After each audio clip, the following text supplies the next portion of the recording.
Hi, I'm Ellen Gormley, and welcome to my channel.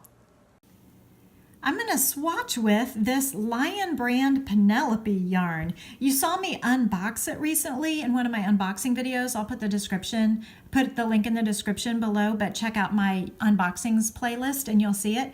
And so it's very intriguing. It starts out like this, already knit up in stockinette, and then you're supposed to pull it apart and use it. So I'm going to go do that, and then we'll come back and swatch it. See if I can wind this yarn. This is the Penelope yarn, and I'm winding it into a ball. So here's what the Penelope ball looks like, all caked up. So it went from that long knitted up stockinette hank to this lovely, gorgeous, marbly ball. But look at this. The yarn is all kinked up because it was stitched in stockinette for however long it was stitched in stockinette before I undid it. So I anticipate that this crinkle, because it was stockinette throughout the entire thing, is going to stay this crinkly throughout. However, the longer I leave it in the ball, and the tension on it is going to pull it straight as I work through the cake. So I anticipate that the crinkle will go away the further out in the cake I get, because I'm pulling from the middle. So I went ahead and started crocheting because I was anxious to see the color changes in this yarn in crochet. So I started making double crochet on a chain. I didn't even count, doesn't even matter. I have an F hook here, and I don't know. I mean, what do you think? Is there a way to get the crinkle out to like almost block the yarn before you start? Because in some ways I do feel like it's affecting the stitches.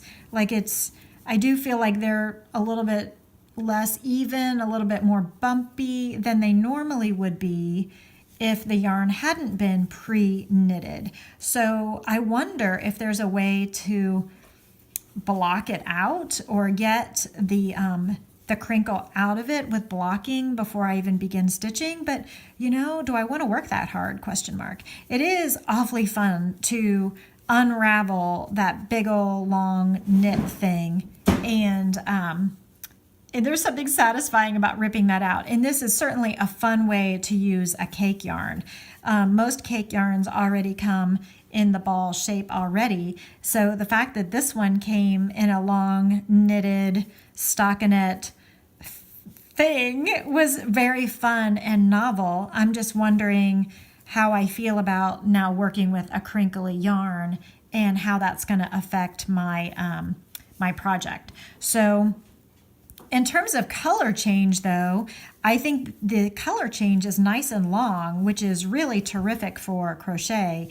So I'm on my second row of double crochet, and you can see that I'm already into the second color, but it wasn't so abrupt that my stitches will get like muddy or blotchy or whatever. Like it looks like this is going to have enough length to the colors, assuming that each color is approximately the same length, which I guess I should have looked more closely before I unraveled it, like if the colors were approximately the same length or not. So I like the way the color change is working.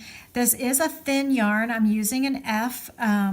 It feels thin, but it's not too thin. It's not like lace weight, but it's pretty thin. I'm not sure what I would make out of this. I think it certainly makes great accessories.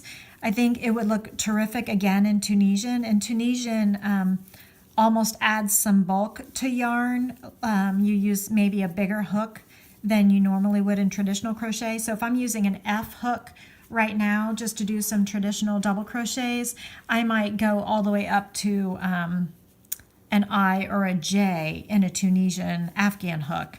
And I think that would be really lovely. But then again, I think pretty much everything is lovely in Tunisian crochet, unless it's a super textured yarn, and then you kind of lose the stitch definition. But anyway, this is how the Penelope is swatching up in crochet. So these are all just double crochets. I'm just trying to get the feel for the yarn and see how the crinkle works. And it's fine. It's just something to get used to. Now that I'm getting past that first row where it was a little lumpy and uneven, it feels like I'm getting the hang of keeping the right gauge or the correct tension with my yarn holding hand, so that maybe that crinkle is not as much of a factor as I let it be in the first row. So I almost feel like I want to go back and redo the first row and hold it a little bit differently. There's still a little bit of unevenness, but because the color changes so much in a project, you may not even see the unevenness because you're just seeing the color. Do you know what I'm trying to say?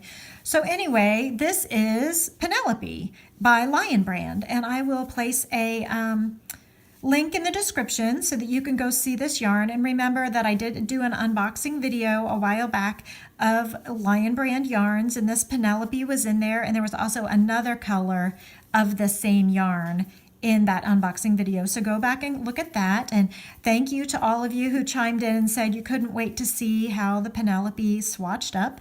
So I hope you subscribe and like and share, and maybe go out and give Penelope a try for yourself. I'd love to hear what you make with it. And I'm going to keep going. This color change really is turning out very lovely though. Thanks so much.